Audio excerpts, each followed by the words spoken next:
Bonsoir les amis, comment allez-vous? Rock Your Life, l'émission qui bouge et vous fait bouger. La vie ne sera plus jamais la même depuis ce confinement. Et en plus, mardi, nous passons la phase 2. Donc, il va y avoir plein de changements à l'extérieur. Et pour faire face à ces changements, nous devons nous adapter.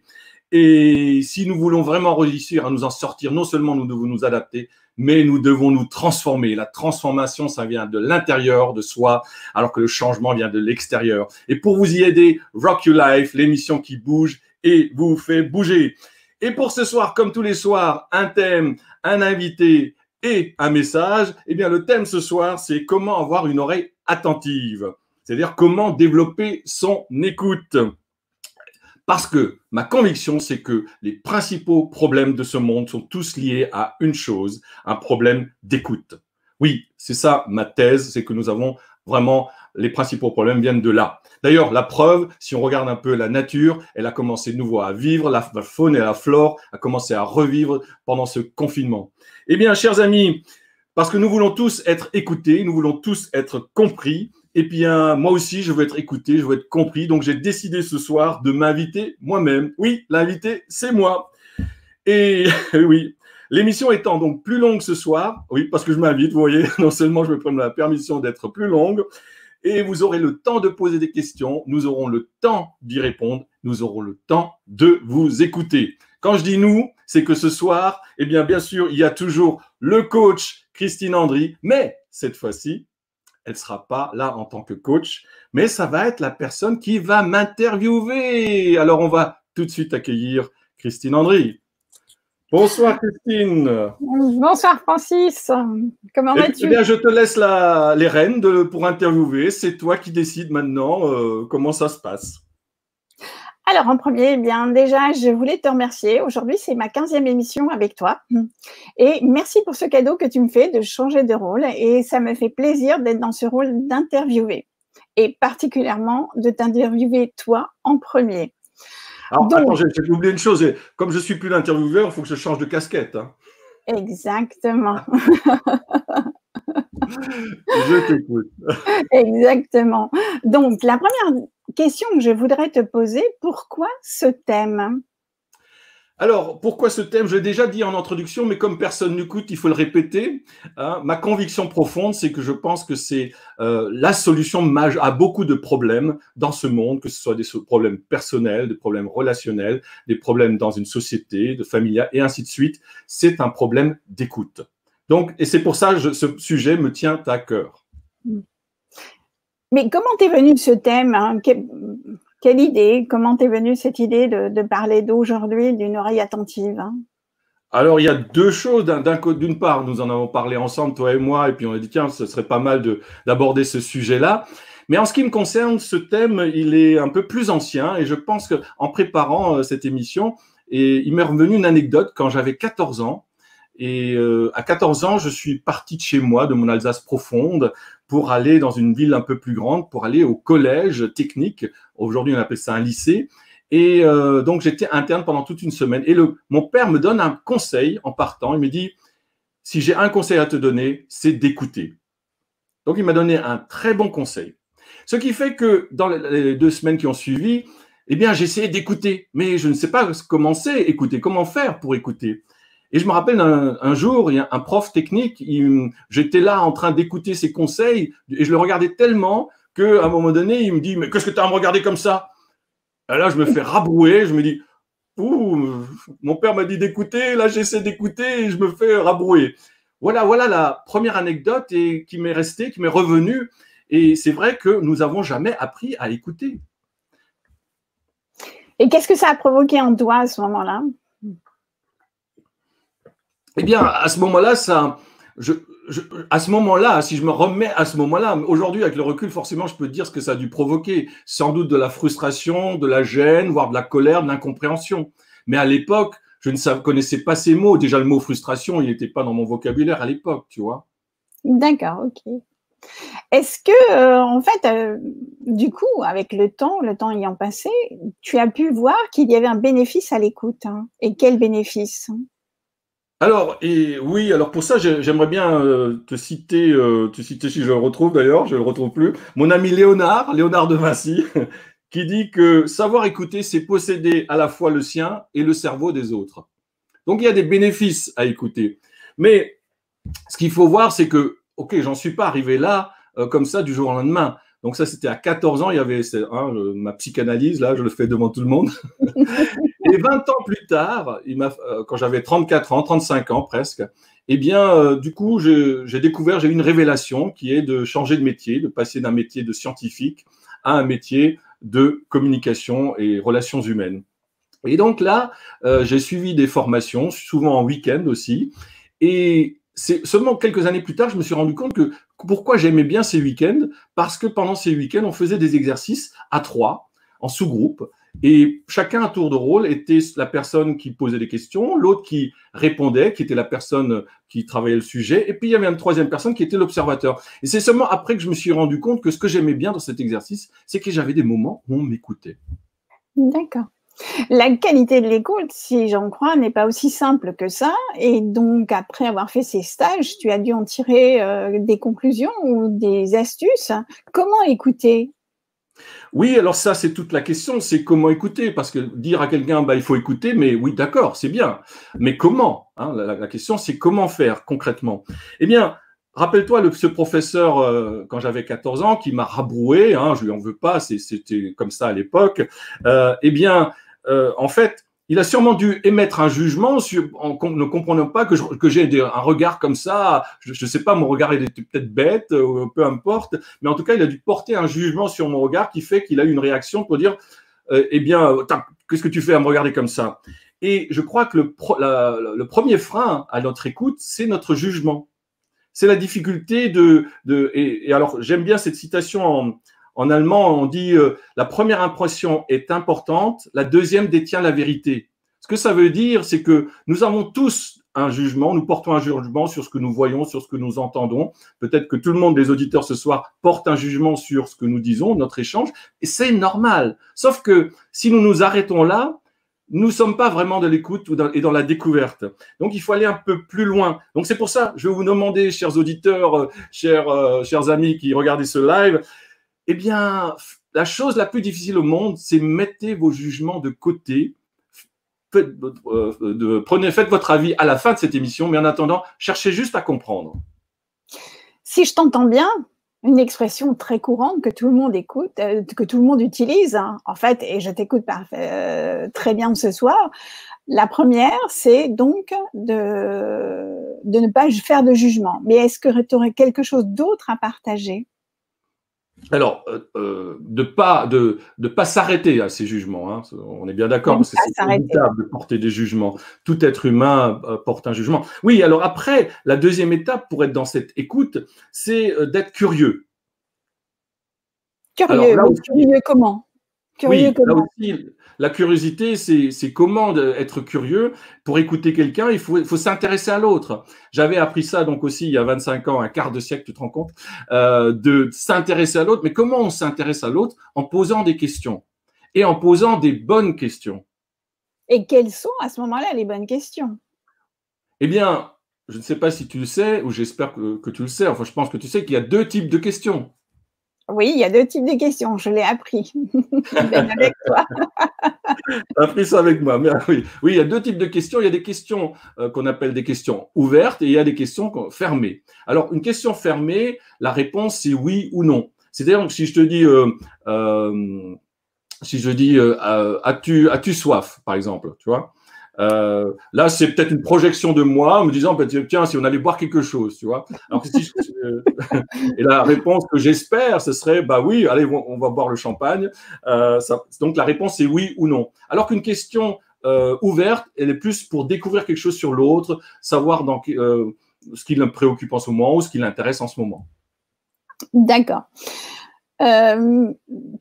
Aurais-tu une question ouverte par rapport justement à l'écoute, hein? Ah, c'est un piège. Alors, je dirais non. Et tu comprends pourquoi, puisque tu viens de me poser une question fermée. Alors, la question que je peux te proposer, c'est quelle question ouverte aurais-tu?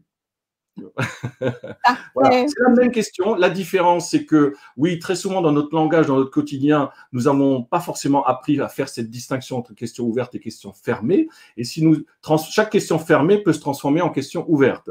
Donc, si nous prenons un peu le temps de travailler nos questions, eh bien, nous allons découvrir plus de choses sur l'autre. Non seulement on va découvrir plus de choses, mais en plus, c'est une manière de montrer, de s'intéresser à l'autre.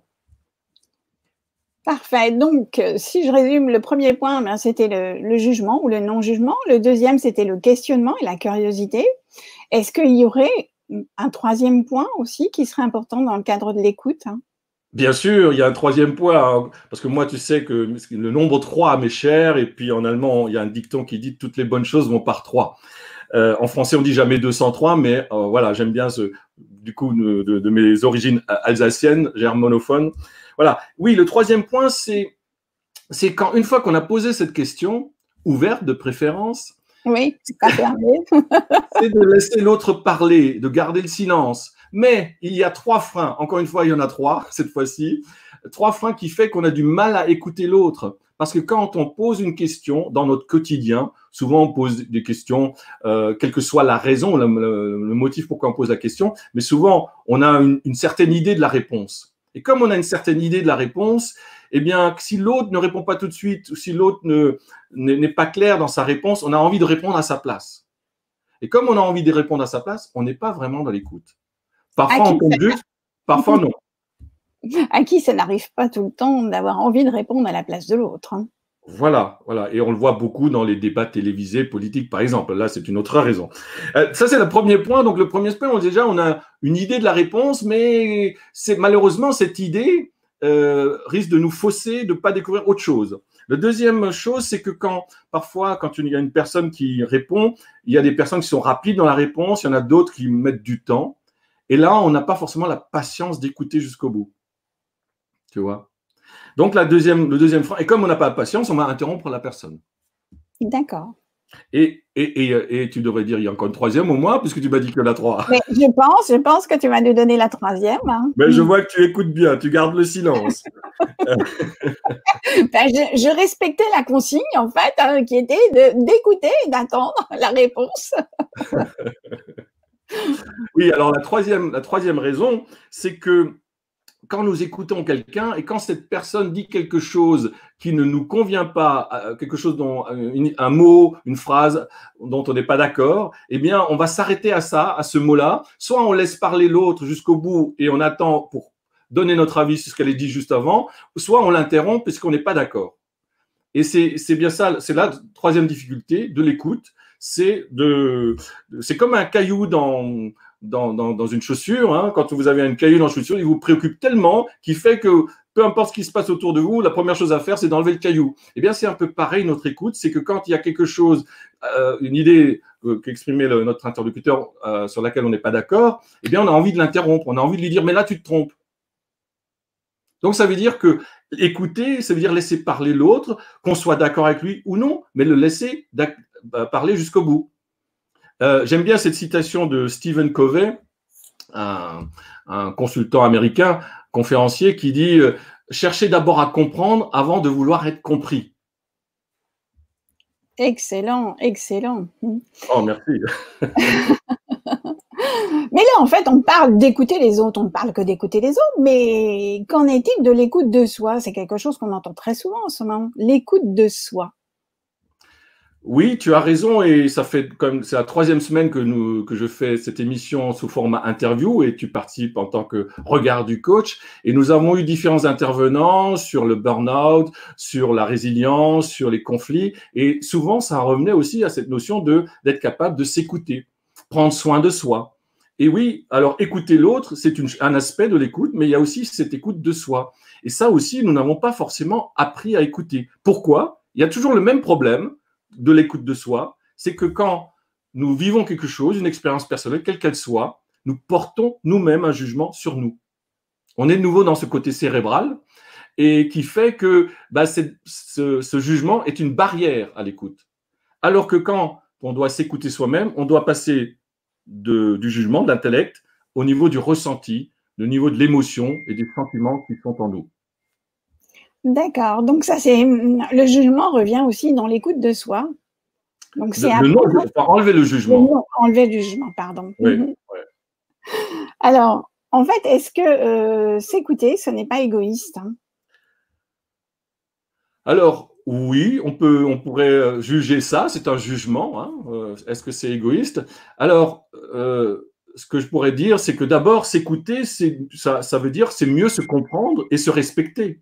Parce que nous avons tous des besoins, des besoins. Par exemple, quand on travaille, des personnes qui travaillent de trop ou travaillent beaucoup, il y en a certaines qui ne s'écoutent plus parce que leur corps est en train de leur dire des choses et dire je suis fatigué, tiens, il y a un comportement un peu bizarre, et puis oui, mais il faut que je termine ce travail. Et comme on ne s'écoute plus, on n'a pas appris à écouter, à s'écouter, à écouter ce corps qui nous envoie des messages pour dire ok, il y a des messages avant que le burn-out arrive. Comme on en a parlé l'autre soir avec François Michalon, il y a des signes avant-coureurs. Et donc, il s'agit bien sûr de s'écouter et de respecter son corps.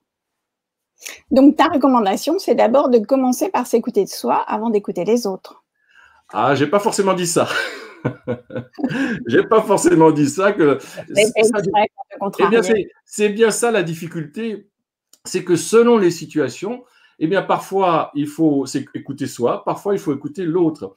Alors, notamment, si la personne qui vient nous voir, elle a un problème et elle a besoin d'être écoutée ou elle a besoin simplement d'un avis extérieur, si nous-mêmes, nous ne sommes pas dans un état émotionnel calme, reposé pour entendre ce que la personne a à dire, ben peut-être qu'il est préférable de dire non, là, je suis désolé, je préfère qu'on prenne rendez-vous dans 1 heure ou demain, je serai plus disposé pour t'écouter. Donc, c'est bien ça la difficulté de l'écoute, c'est que nous avons tous envie d'être écoutés. C'est pour ça que j'ai fait cette plaisanterie en début, hein, comme nous voulons tous être écoutés. Mais qui commence à nous écouter? C'est toute la difficulté. Mais ça veut dire qu'il y a des moments où nous devons être en mode écoute de l'autre, et il y a des moments où nous devons être en écoute de nous-mêmes, et aussi de l'écoute de ce monde, de la nature, et ainsi de suite. Merci pour cet éclairage hein, qui apporte voilà, un petit bonus sur cela. Ben, de la même manière, est-ce qu'il n'y a pas aussi la situation qui fait que lorsqu'on parle, on n'est pas écouté? Je prends un exemple, je suis en train de faire à manger et tout le monde me parle de quelque chose qui est vraiment hyper important. Si je suis concentrée sur le fait de faire à manger, je ne vais pas forcément être en état d'écoute. Hein. Donc, est-ce qu'on ne doit pas aussi, pour être écouté, choisir le bon moment? Oui, tu parles de la personne qui vient voir quelqu'un pour être écoutée, Ouais. tout à fait, bien sûr. Il y a des moments préférentiels, hein, il y a des situations où l'autre n'est pas disponible, alors parfois il y a urgence aussi. Hein, soi-même, on a besoin d'être écouté, d'avoir quelqu'un qui nous écoute. Parfois, quand on vient juste de vivre quelque chose qui nous a perturbé, voire traumatisé, hein, eh bien, oui, parfois il faut aussi tirer la sonnette d'alarme, et parfois peut-être aussi ça nécessite, si on est en train de faire autre chose, peut-être de tout arrêter, de dire ok, cette personne a besoin que je l'écoute. C'est un choix et malheureusement, ces choix, nous ne les faisons pas forcément toujours consciemment. On les fait plutôt machinalement. Et alors que si on les fait un peu plus consciemment, ça peut être plus bénéfique pour l'autre et pour soi aussi. Dire, OK, j'entends que tu as beaucoup de difficultés ou que tu aurais besoin vraiment d'une bonne écoute, mais là, je ne suis vraiment pas disponible. Ou alors, OK, je laisse tout tomber et je t'écoute juste toi. C'est des choix que nous devons faire en toute conscience. Il y a aussi un autre mot qu'on utilise beaucoup dans le cadre de l'écoute, hein, c'est le mot empathie. C'est un mot qui peut peut-être être parfois, pour certains, c'est handicapant parce qu'ils disent souffrir de trop d'empathie et en fait de prendre tous les problèmes des autres et du coup, ils se coupent du monde pour ne plus souffrir ce que l'autre souffre. Hein. Qu'est-ce que tu as apporté sur ce sujet de l'empathie? Bon, là, j'espère que tu as du temps à m'écouter. Parce que j'ai eu de la chance de travailler avec Marshall Rosenberg il y a une quinzaine d'années. Marshall Rosenberg est le créateur de la communication non violente. Et Marshall Rosenberg, il appelle ça la communication non violente, c'est le même titre en anglais, le même non-violent communication. Et ce qu'il dit, c'est que notre communication peut parfois être violente vis-à-vis des autres, même si nous n'avons aucune intention de l'être. Et lui, il utilise beaucoup ce mot empathie, mais pas forcément tel que on l'entend beaucoup ces 10, 15, 20 dernières années, Parce que Marshall Rosenberg, il va un peu plus loin. Il dit donner de l'empathie. Alors, par rapport à ta question qui est l'empathie, cette capacité de se mettre à la place de l'autre, ce que ça veut dire, c'est comprendre que l'autre, là, émotionnellement, il vit peut-être une situation difficile, il est dans un mode émotionnel délicat. Eh bien, c'est ça, l'empathie, c'est de reconnaître son état. Mais ça ne veut pas dire soi-même de se mettre dans le même état. Ça s'appelle, d'après Marshall Rosenberg, il appelle ça de la sympathie. C'est-à-dire que, ok, tu souffres, tu es triste, mais moi aussi je souffre, je suis triste avec toi. Ça, c'est de la sympathie pour Marshall Rosenberg en tout cas. Hein, c'est toujours une question de définition, ce qu'on met derrière. Quand j'entends des comédiens qui utilisent beaucoup le terme « j'étais en empathie », peut-être qu'ils voulaient dire ça, j'en sais rien. Mais en tout cas, c'est toujours une question, qu'est-ce qu'on met derrière le mot. Marshall Rosenberg, lui, est plus spécifique, il dit « donner de l'empathie ». Quand il dit « donner de l'empathie », ça veut dire qu'ok, je vois bien que là, il y a une personne qui souffre, eh bien, je me mets à sa disposition, je me mets en mode écoute pour accueillir son émotion, ses jugements, ses critiques, pour juste l'accueillir. C'est ça, donner de l'empathie. D'ailleurs, à Strasbourg, il y a un grand panneau, quand j'ai déménagé à Strasbourg il y a 25 ans, il y a un grand panneau à la station Gare, un très très grand panneau, il y a marqué « L'empathie peut changer le monde ». Oui, l'empathie peut changer le monde, mais derrière ce mot empathie, c'est cette capacité d'écoute. Capacité d'écoute et de compréhension. En fait, quelles sont les personnes qui peuvent le mieux te comprendre? Alors, ça dépend des situations, mais effectivement, quelqu'un qui a vécu ou vit la même difficulté que toi est forcément mieux à même de te comprendre. Et c'est bien ça la difficulté. Si nous rencontrons quelqu'un qui vit une difficulté, un problème que nous-mêmes, nous n'avons jamais rencontré, nous avons du mal à comprendre ce que vit cette personne. Et comme nous avons du mal à comprendre, nous allons souvent dire « oui, mais c'est pas grave » ou « oui, de toute façon, tu vas t'en sortir ». Mais c'est peut-être pas ce que la personne a envie d'entendre ou besoin d'entendre à ce moment-là. Hein, on a beau être optimiste, positif, on dit de relativiser. Et il y a des phases où il faut accepter que émotionnellement, la personne soit dans un état de colère, de tristesse, de frustration. Elle a juste besoin de l'exprimer. Et comme on est toujours en train de contrer ses émotions, eh bien, on va augmenter cette frustration, augmenter ces émotions négatives et ainsi de suite, générer encore plus de problèmes. Alors que si on accueillait juste, ok, là, tu es en colère, tu es frustré, ok, on accueille et la personne va pouvoir mieux s'en sortir. Ok.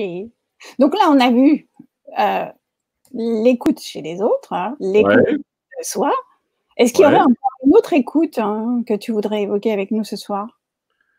Il y a l'écoute de soi, hein, bien sûr. C'est plus on se connaît, mieux on va pouvoir écouter les autres.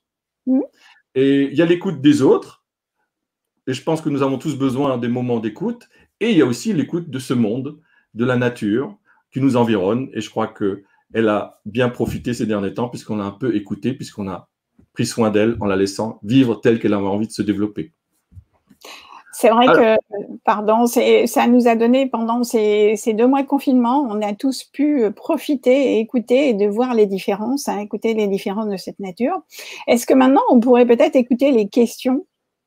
Alors, on va écouter les questions justement parce que il y en a une qui est toujours un petit peu… c'est la vie de Francis, le vrai sujet. Non, Rosemary, oui, bien sûr, je raconte ma vie parce que c'est le seul sujet que je connaisse vraiment, mais dans ce côté regard, écoute, voilà. Comment ça, personne n'écoute? Tu fabules, Francis. Personne. Voilà. Est-ce qu'il y a d'autres questions? Ah, il y en a qui marquent, on va au resto, oui. Oui, c'est ça, on va fêter ça ce soir. Oui, on va au resto, c'est ça. Est-ce que c'est ça aussi? Écoutez, oui, on va au resto, on va pouvoir aller au resto. Il y a encore Rosemary qui nous dit, les questions fermées n'ont pas que des inconvénients. C'est vrai, c'est vrai. Elles peuvent aussi servir à lever des doutes, justement, parce qu'on s'intéresse à l'autre. Tout à fait, bien sûr. Bien sûr, tu as parfaitement raison. J'étais un peu plus caricatural dans le sens que il y a des questions ouvertes et des questions fermées. Bien sûr, il y a un moment où il faut poser des questions ouvertes pour découvrir et après, pour clarifier, on pose des questions fermées. Tu as raison. Donc, certains des positions trop tranchées. Oui, Rosemary. C'est ça tout le sujet, sortir des positions trop tranchées. Voilà. Ok. Et bah, il y en a quelques-uns qui nous font coucou. Nadine qui fait coucou, elle prend le live à l'instant. Ok. Nadine, voilà, pour mieux nous comprendre, mieux te comprendre, écoute-le depuis le début. Ok. Qui j'ai pas vu, bah, un petit coucou de Mireille, voilà. Et un petit coucou de Vivien. Il y en a d'autres qui nous font sûrement coucou. Non, Vivien, il est là. Rosemary, on l'a vu. Voilà. Linda et puis ça. Il y en a d'autres qui sont sûrement en train de regarder ce live, mais sur mon profil. Alors, si vous êtes sur mon profil, Facebook ne me fait pas remonter les messages et donc je ne peux pas les lire en direct. Il faut que j'aille sur mon compte Facebook, sur mon profil Facebook directement pour vous voir vos messages. Donc, je vous embrasse, je vous dis coucou à tous. Et voilà, donc ce live, pardon, je prenais la main, mais c'est le chairman, enfin, le line corpsman, c'est toi, Christine? Je vais te redonner la main. Mais déjà, je voulais te remercier. C'est pas un travail facile. J'ai été ravie, en fait, de t'avoir comme première interviewée. J'espère que vous avez pu y trouver de la matière, du contenu, que c'était vraiment, on a été à l'écoute de ce thème aussi pour pouvoir vous apporter le plus possible. Et puis, eh bien, écoute, je te passe la main pour terminer cette émission. Et encore une dernière question de Rosemary. Et qui est le coach ce soir? Il y en a. Et oui, qui est le coach ce soir? Et oui, ce soir, il n'y a pas de coach. Le coach, c'est vous. C'est vous qui pouvez faire vos avis, vos commentaires. Il y a encore un commentaire de Carole. Hello, guys. Yeah. Ah oui, Carole qui était venue nous visiter il y a une dizaine de jours. Thank you, Carole. See you. Voilà. Donc, chers amis, si effectivement, le sujet de l'écoute est un sujet qui prend du temps, écouter l'autre, c'est aussi une décision. Mais si je voudrais terminer quand même, si tu permets, Christine, que je termine encore, tout en ayant à nouveau un peu la main, en termes d'écoute, tu me posais une question tout à l'heure, est-ce que c'est égoïste de s'écouter soi-même? Il y a des situations où il est bon de s'écouter soi-même, et je vais en donner une. Quand on prend l'avion, et si vous avez un enfant en bas âge de 3-4 ans, et quand il y a une dépressurisation et les masques à oxygène tombent, à qui doit-on mettre le masque en premier? À l'enfant ou à soi-même? Eh bien, dans ce cas-là, si vous mettez… Tu poses la question? Ah bah oui, pardon, excuse-moi, je vais changer de casquette. Je n'étais pas sûre. Est-ce que c'est à moi qui pose la question? Vas-y, réponds. Eh bien, écoute, moi, mon côté sympathique, je le donnerai à l'enfant. Oui. Et oui, c'est ce qu'on pense faire. Et ça, malheureusement, si tu le mets à l'enfant, il y a de fortes chances qu'entre-temps, tu meurs asphyxié. Donc, il faut d'abord se mettre… Et l'enfant, il faudra qu'il se débrouille. Il ne pourra pas se débrouiller. Et donc, il faut d'abord se mettre le masque à oxygène à soi-même. Et ensuite, on le met alors à son enfant. Voilà. Un petit coucou de Emmanuel. Hello. Voilà. Donc, chers amis… Merci Christine d'avoir joué ce jeu et je te félicite parce que c'est un exercice que tu as fait pour la première fois, d'être la personne qui interview. Et voilà, donc moi je suis ravi d'avoir… oui, alors peut-être que… D'accord, j'ai eu l'occasion de parler de moi, oui, c'est ça. C'est une occasion comme une autre en même temps de communiquer et de voir ce… Voilà. Tout à fait. Sujet intéressant. Donc, chers amis, ce live se termine. Nous vous donnons rendez-vous, Christine et moi, mardi prochain. Il y aura de nouveau un invité et Christine reprendra sa place de coach, à moins que, qui sait, elle a envie de continuer ce rôle. En tout cas, merci beaucoup d'être présent tous les soirs, de nous suivre, de nous supporter, de nous soutenir, de nous faire vos remarques qui sont toujours utiles et constructives. Voilà, il y en a une qui… Alors, encore un dernier merci, on s'est bien amusé ce soir à inverser les rôles. Ça ressort entre… Merci beaucoup, Rosemary. Voilà, donc c'est vrai que c'est un exercice à la fois pour Christine et aussi pour moi de changer de position, d'être interviewé. Voilà, Zou, direction l'apéro. Oui, Manu, tu as raison. Allez, c'est le moment. Bon week-end à tous. On vous embrasse et puis à très bientôt. À très bientôt. Voilà, à bientôt. Au revoir, Christine. Au revoir.